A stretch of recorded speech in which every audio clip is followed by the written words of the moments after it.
Regardez bien ces images, elles vont faire le tour du monde. Ces rats ont été nourris de maïs transgénique pendant toute leur vie.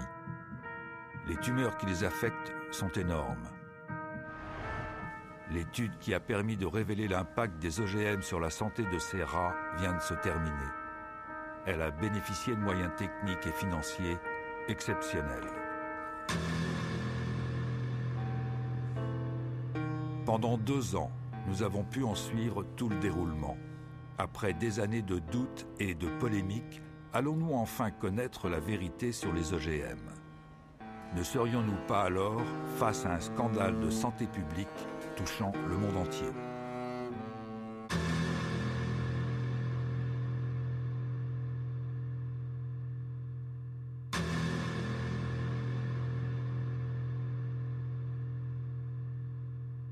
Donc c'est la plus longue et la plus détaillée des études à ce jour sur un OGM. Et aussi, nous avons fait une autre étude en même temps. C'est sur le principal pesticide du monde, le Roundup. C'est un herbicide, il fait partie de la principale catégorie des pesticides. Nous avons passé plus d'1 année à obtenir des maïs transgéniques, car aucun producteur d'OGM ne voulait facilement les donner, étant donné que Monsanto fait signer des accords pour que ces semences ne servent pas à la recherche, ou alors qu'il faut un accord avec eux pour le faire. Et nous voulions que l'étude soit indépendante. C'est la première fois que l'on fait des études sur 2 ans sur des OGM. Ça, c'est déjà la grande différence. En plus de ça, on a essayé justement d'évaluer le maximum de paramètres biochimiques et biologiques possibles, avec des prises de sang itératives, des prises de poids, des analyses d'urine. On étudie les paramètres hépatiques, les paramètres urinaires, les paramètres sanguins, tous ceux qu'on peut étudier, les paramètres hormonaux qui n'ont jamais été étudiés non plus dans les précédentes études. Donc c'est vraiment une première mondiale.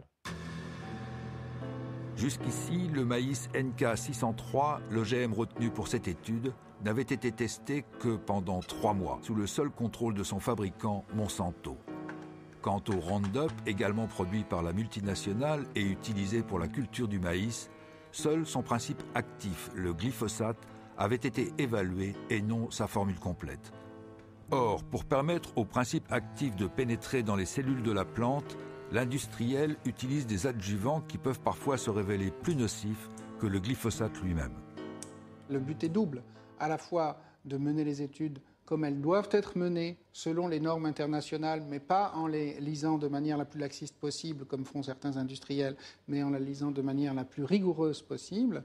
Et deuxièmement, de savoir effectivement s'il y a des effets secondaires. Mais comment peut-on le savoir sinon en donnant ça à des animaux et en mesurant tous les paramètres sanguins et en regardant tous leurs organes finement?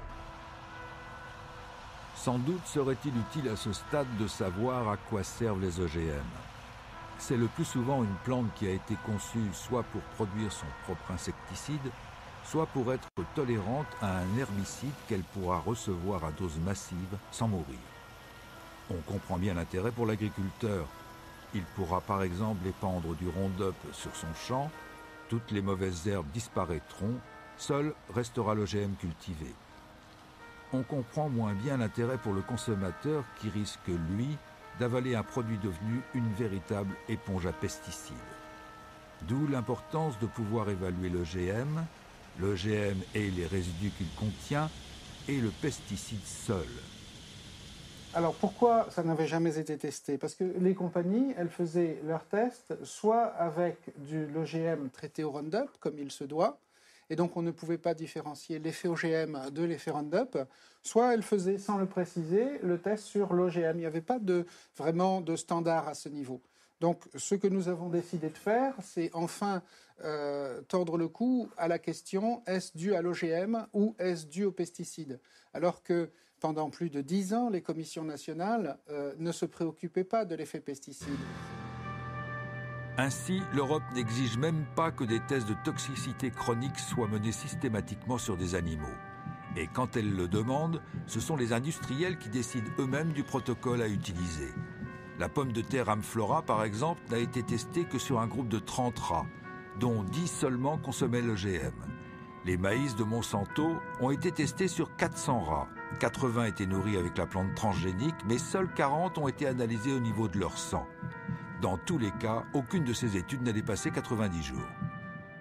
Alors, ce que vous remarquez sur ce résultat, c'est que on a des groupes de rats, des mâles et des femelles, qui mangent des OGM au Roundup ou du Roundup. Chaque fois qu'on monte une marche d'escalier, c'est un rat qui meurt. Et vous voyez, la limite est à 10, puisqu'on a 10 rats par groupe. La courbe en pointillé, on voit que ce sont les femelles du groupe normal qui mangent le régime tout à fait normal et qui meurent. Donc voilà, seulement 2 animaux qui meurent de mort spontanée au bout, globalement, de 550 jours. Par contre, toutes les femelles qui mangent des OGM ou qui mangent des OGM traités au Roundup ou qui boivent du Roundup meurent davantage que les rats normaux. Alors après, on peut nous dire, est-ce que c'est statistiquement significatif? Nous, ce qui nous intéresse, c'est que là, on meurt 6 fois plus dans ce groupe-là que chez les contrôles. Donc on a une augmentation de 600%. Il n'y a même plus besoin en biologie ou en médecine de statistiques à ce niveau. Un point important à soulever quand même pour la compréhension, c'est que vous savez que toutes les études faites sur des rats sont des études faites sur 3 mois. Et comme par hasard, là, on ne voit aucun trouble apparaître avant 3 mois. Les premiers troubles apparaissent au 4e mois. Ça, c'est fondamental. Ça veut dire que des études sur 3 mois ne servent à rien. Exactement. Si ce n'est à donner de bonne conscience. L'équipe du professeur Seralini a disséqué chacun des 200 rats pour analyser exactement ce qui affectait leurs organes. Le but, tenter de comprendre comment chacun des 3 régimes, OGM, OGM et Roundup seul, pouvait agir sur le métabolisme des animaux, particulièrement en ce qui concerne l'apparition de tumeurs qui, sans surprise, ne se développent seulement qu'après le 3e mois. Alors, le nombre de tumeurs palpables, bien visibles, qui apparaissent chez les animaux au cours de l'expérience sont représentés sur cette figure. Donc là, on a les rats qui ne reçoivent que des OGM face à ceux qui mangent une nourriture normale. Vous voyez qu'il y a très peu de mâles qui ont des tumeurs. Ils sont plus résistants pendant la durée du traitement. Donc, ce que nous remarquons sur ces figures, c'est que chaque fois qu'on monte une marche d'escalier, ce sont des grosses tumeurs qui font au moins 17 mm sur 17 mm, ce qui veut dire que pour le rat, pour montrer des photos, c'est énorme. Hein, ça peut être l'équivalent d'une tumeur grosse comme ça chez l'homme, énorme. Il se trouve qu'on a identifié chacune de ces tumeurs et 94% des tumeurs sont des tumeurs dites mammaires, c'est-à-dire ce qui correspondrait à des tumeurs du sein chez la femelle. Donc là, il y a des tumeurs du rein chez les mâles, mais il y a aussi des tumeurs mammaires, ce qui est assez exceptionnel chez les mâles. Ça laisse soupçonner un effet hormonal. Et d'ailleurs, qui n'est pas dose dépendant. Le cancer, 60% des cancers du sein, en fait, dépendent de perturbations hormonales. L'étude du professeur Seralini nous réserve une dernière surprise. Et celle-là est de taille. Alors que l'on pouvait soupçonner que la surmortalité des rats serait principalement due aux pesticides associés au maïs, il semblerait que l'étude ait mis en évidence pour la première fois au monde un effet dû à la transgénèse elle-même. C'est-à-dire que le seul fait d'intervenir sur le génome de la plante pour le modifier pourrait avoir des conséquences que personne jusque-là n'avait prévues. De quoi remettre en cause toutes les conceptions scientifiques ayant conduit à l'invention des OGM. On n'avait jamais testé le Roundup lui-même pendant 2 ans. Ceci dit, le Roundup, dans nos études cellulaires, montrait que les cellules de foie, d'embryon, de rein, de placenta, de cordon ombilical mouraient beaucoup plus vite. Donc là, on peut dire que globalement, on a cette surmortalité OGM et Roundup. Mais ma plus grande surprise, ça a été de constater cette surmortalité pour l'OGM tout seul, sans Roundup. C'est-à-dire que les OGM faisaient mourir plus vite et plus fort les femelles et même certains mâles que le régime contrôle. Et donc, il y a là un effet qui peut être dû soit au gène de l'OGM qui s'est mal inséré dans la plante et qui a perturbé le reste, soit un effet métabolique secondaire.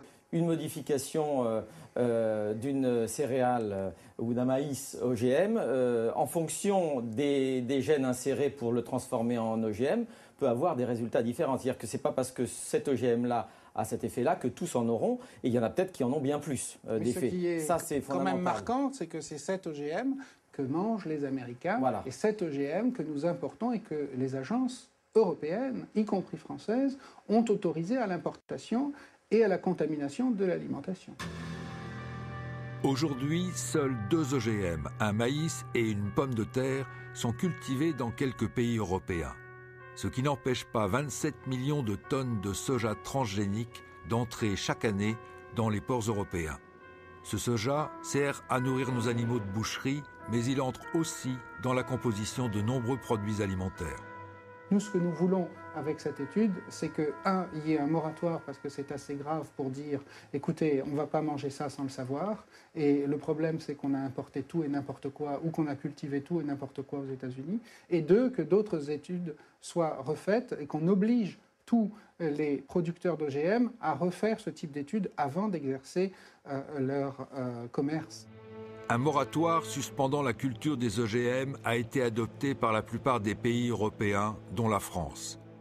Au vu des résultats de l'étude du CRIGEN, il serait peut-être temps de l'étendre à tous les OGM agricoles alimentaires. Pour établir une vérité définitive en science, il faut des équipes, du temps, des moyens. Trop cher, trop long, diront certains. Mais en acceptant ce prix, est-ce que nous n'aurions pas pu éviter des scandales sanitaires récents ? Alors, les OGM vont-ils provoquer un nouveau scénario catastrophe ? C'est à l'évidence un risque que l'on ne peut courir et dans l'attente de certitudes scientifiques, il faut employer le fameux principe de précaution dont on parle si souvent et que l'on applique si peu.